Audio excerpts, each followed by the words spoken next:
Good Wednesday morning, everyone. Welcome back. You're watching the Kaiser Report one more time. I'm John, coming to you today with a few things that maybe will put a smile on your face amongst all the bad news that's on the TV this morning with regard to discussions with senators here and there about their inability to pass the one big beautiful bill because of cuts that they are demanding and breaking the bill into two sections, which put our tax help for the middle class in this country into the second round rather than the first round. And it is disgusting, and I urge you all, if you haven't called your senator in your state and tell them of your displeasure that you want this bill passed and to stop screwing around with it and taking vacations. They need to put their heads down into a piece of paper, learn some math, and get it done so this country can explode as it is poised to do now under the terms of this administration. And we need the help from the Senate to make this happen. Hands down, that's it. Stop fooling around, get this thing done, and let's get this reclamation underway once and for all and help this president do what he has pledged the American people to do. Not what benefits the sitting senators and Congress people that are lining their pockets on the backs of our workers. And that is the riff for today, as some would say. But on the amusing side of things, The View is at it again, and they've sunk actually to new levels, if you can believe that, of hate, and still trying to protect the legacy of Joe Biden and how great he was by saying and pointing out that our current president has dementia. And it's almost incredible what this show on that network can get away with and call it an informative program. I don't believe so. Well, here on this program, we're going to take a look at some of the idiocy that goes on there at The View with this Navarro woman and joyless that is sitting there with opinions on certain things. Take a look.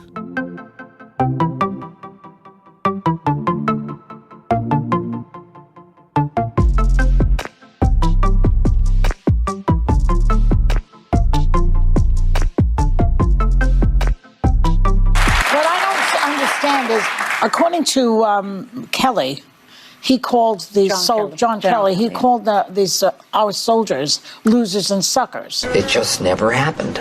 So he's supposed to be not political at West Point or Arlington Cemetery, and there he is being political and rambling. Jake Tapper needs to do another book because he was rambling. He's running around. I see pictures of him walking into walls. What are you talking about?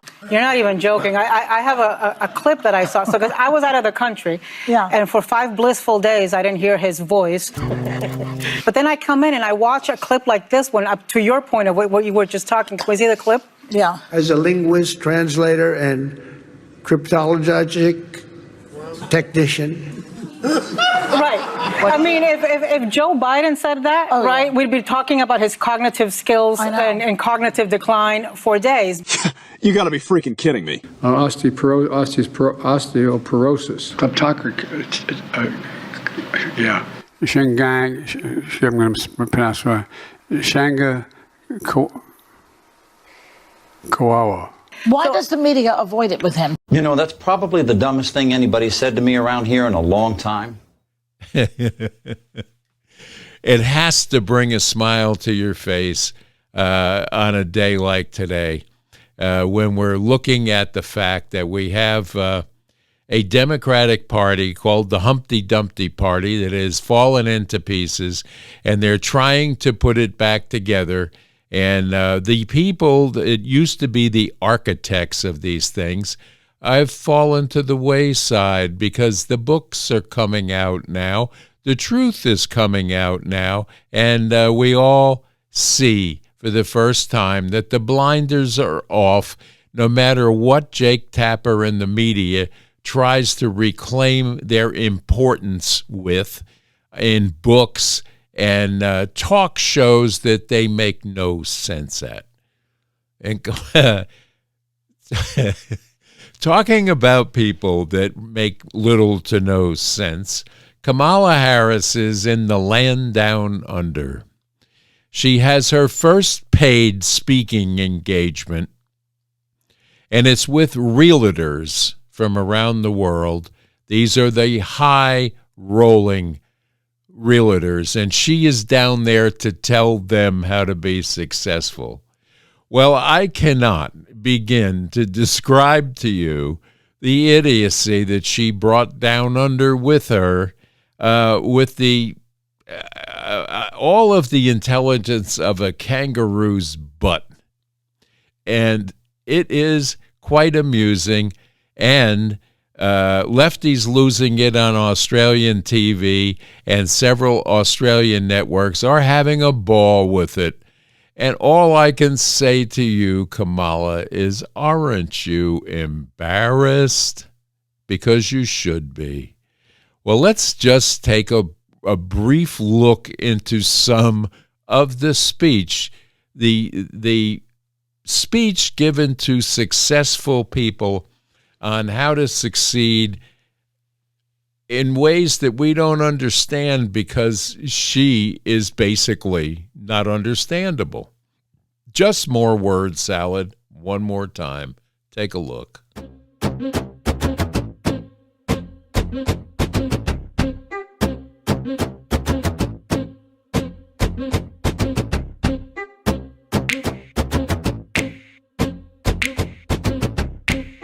Think about being intentional about who is that group that is maybe your safe group. I don't hear no. I eat no for breakfast. I eat no for breakfast. Good God, you're dumb. I don't hear no until maybe the 10th time. I cannot tell you the many times that it has been explicitly or implicitly said to me, it's not your time. You're not ready. You should listen. And so this is the environment I grew up in. I grew up in an environment where a common word was hormones. Shocker. My mother talked a lot about the women's reproductive health. So, we talked about things like fibroids. I'm sorry if I'm making anyone uncomfortable. That's us. Right here. She would say, you look at, we're in the store or whatever. You look at the cover of Playboy magazine. Let me just tell you, the reason that people are looking at these things, understand why they were developed, for the perpetuation of the human species. Awkward. It is amazing that she has the gall to go to another country and try to espouse on these people her ideas of how to succeed in society and how society should procreate. It is laughable if it wasn't so sad. But that is our Kamala Harris, who really believes in her own mind of minds, if she has any left, that she's going to run again in the 2027 primaries, which ought to be really, really interesting. It's worth going, even if you're not a Democrat, to those debates, because that ought to be really interesting. And by the way, did you hear that she brought down with her the unburdened by the past speech, almost word for what she used here? So that brings us to some more international incidents that are going on, some of it quite amusing. So I ask you all, what's it about, Alfie? Because the French president was caught on camera, and we all probably have seen this already, but I couldn't help myself. I had to find a clip of this to show you, and it's interesting at best. Now, the rumor mills and conspiracy theorists are all over these platforms and X and places like that with theories about cocaine and all this other nonsense based on the fact of the couple of weeks ago where they were caught hiding something when the cameras came in the room at another meeting he was at with other world leaders. Starmer was one of them. And whether or not there's any truth to that, I don't know. I've tried to research it, but I doubt very much. And even watching Jesus Rosas, who is a body language expert, he kind of picked it apart ad nauseum, and it did not look like what they're portraying it to have been. Whether or not it was, we don't know, but this was quite funny. Let's take a look at the push in the face heard round the world.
It is interesting watching, the body language of both coming down those stairs was interesting at best, and how they squared it away with the people watching, which was somewhat embarrassing to the French people especially.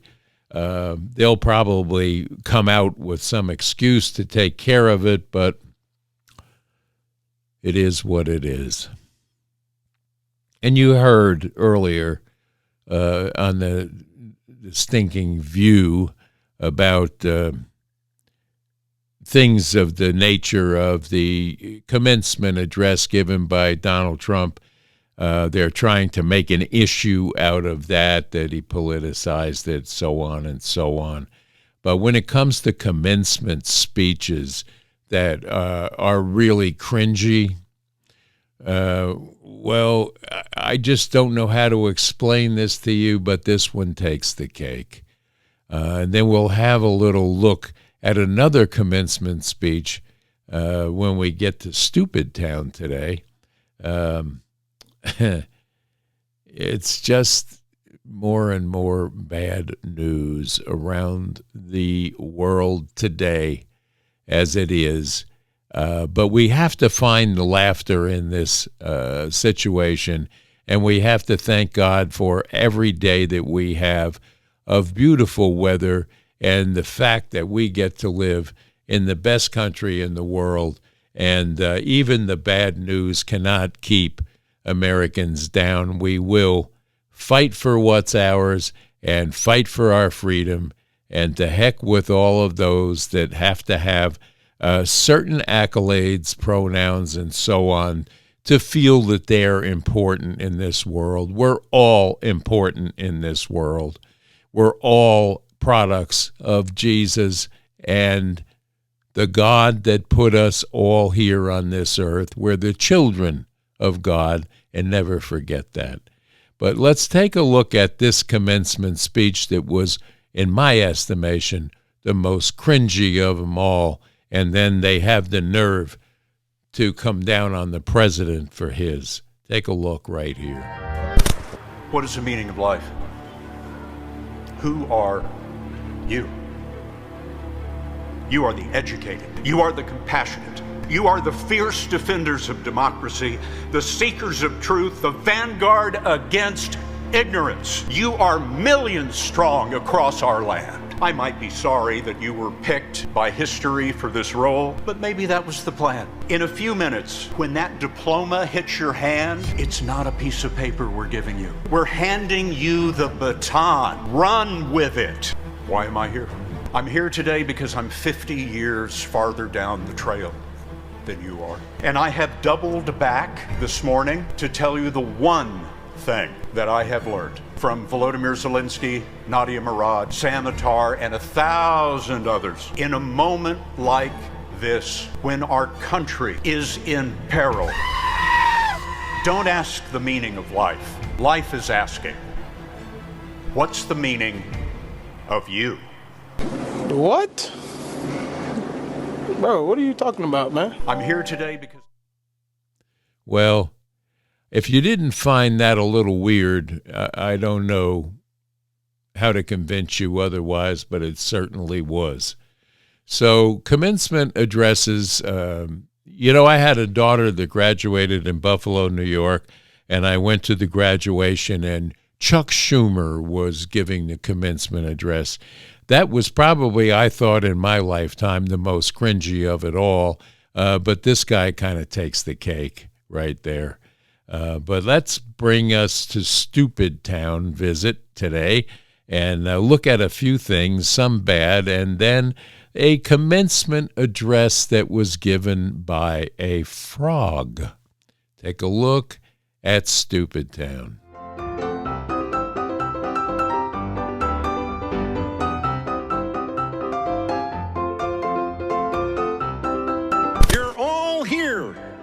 Listen to a frog in a very tiny cap and gown give a commencement speech. Yeah. I can guarantee you the forecast calls for a 100% chance of frog. So here I am. President Pines, Provost Rice, esteemed professors, proud parents, families, friends, fighting terps, and fellow amphibians, thank you for having me. Now, as I look out at you students, I can tell that you have all worked your tails off. And as a former tadpole, believe me, losing your tail is a pretty big deal. Let's put this show out of its misery. Ooh, yeah. That is fancy looking. Cool. The bottom is from Thailand. Coconut bread from Thailand. Yes, sir. Cool. Ma'am. Yeah, ma'am. Sorry, my bad.